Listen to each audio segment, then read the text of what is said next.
Whatever the result, I am pleased that responsible business people are bringing this issue to the forefront, and hopefully that will encourage honest and open dialogue and hopefully benefit all of us here in Rockland County. Thank you very much.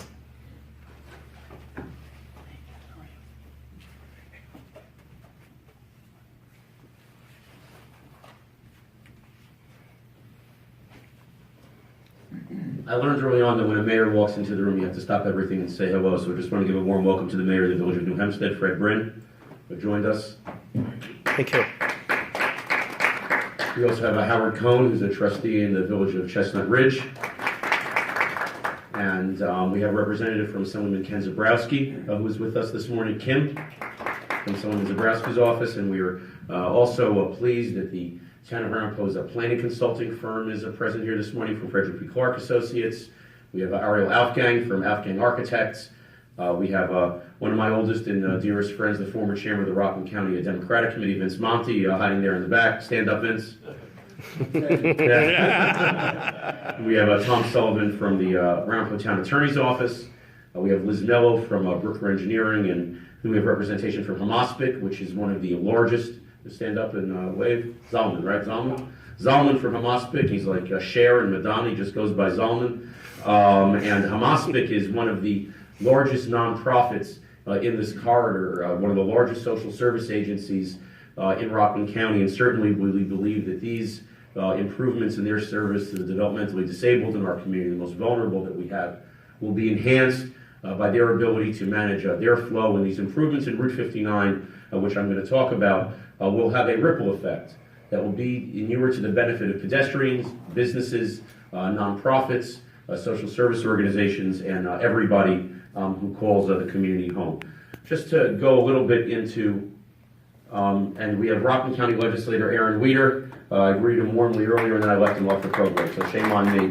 Legislator Weeder has been a fierce and unrelenting advocate for the kind of healthy growth that we need to see in this community, infrastructure investment, quality, safe, and affordable housing. And Legislator, we thank you for your leadership in the community, and we're delighted to welcome you here this morning.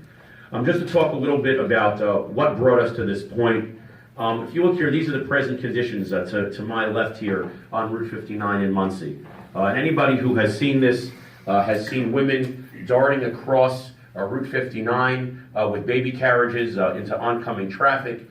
You've seen cars turning that are at odds with each other. And you don't need to be a rocket scientist. You don't need to be an activist. You don't need to be an expert to know that this is a problem that is crying out for solutions. And I am just so pleased that Joe Brockfeld and his colleagues in the business community have taken the initiative to bring this plan forward and to spur a conversation about what we need to do to provide the infrastructure that our community deserves. This is a 7-point plan. It addresses pedestrian safety, it addresses vehicular safety, and it addresses community amenities. And I'm just going to talk through a little bit of what our plan is, and you can follow with me on the charts. Can everybody hear me? Yes.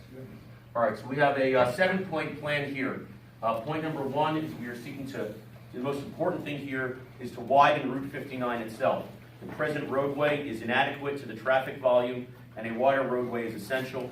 As Joe noted earlier, Town Square is ready, willing, and able to donate 1,300 square feet of its own frontage of its property, linear feet, to be able to make that commitment. The state wouldn't have to take that and acquire that real estate. It's very valuable commercial real estate that would otherwise need to be paid for by the taxpayers, and that would be a gratuitous dedication by Town Square. By creating an additional lane of traffic in each direction, we can accommodate more vehicular volume and allow for dedicated turning lanes that will enhance traffic flow.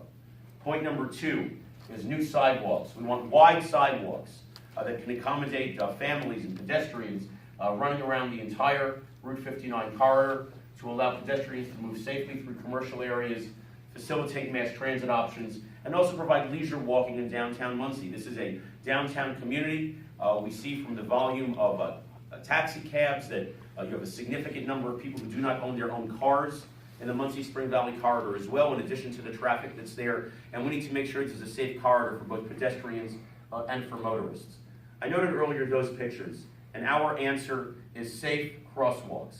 And you see them here wide crosswalks where people can wait in the middle of the road, where people can stand. People do not need to rush across waiting for a light change. We all know that Route 59 has been the scene of multiple injuries and fatalities due to inadequate safe crossing options. We need new, modern, Americans with Disabilities Act compliant pedestrian crossings for the benefit of the safety of everybody in the community. We're proposing sloped curb ramps, the chirping signals that are facilitated by the Americans with Disabilities Act, and these are called pedestrian islands that you can see detailed over here, which will assist the blind, the handicapped, seniors, and as well as children who are crossing Route 59. The fourth element of our plan is synchronized traffic lights. This has been done effectively in communities across the country as a traffic calming device to be able to integrate the traffic signals to avoid bottlenecks, and that will be an additional investment that we seek to make. We're proposing new bus stops and shelters, boarding areas for buses that aren't located in traffic lanes so that buses don't stop traffic flow. We also know that the BRT proposed by Governor Cuomo is coming to the Muncie area, and we're proposing to integrate that into a mass transit vision. We need a better, more effective and safer way of moving people, a better, more effective and safer way of moving cars, and a better and more effective way of providing the kinds of community amenities that people deserve.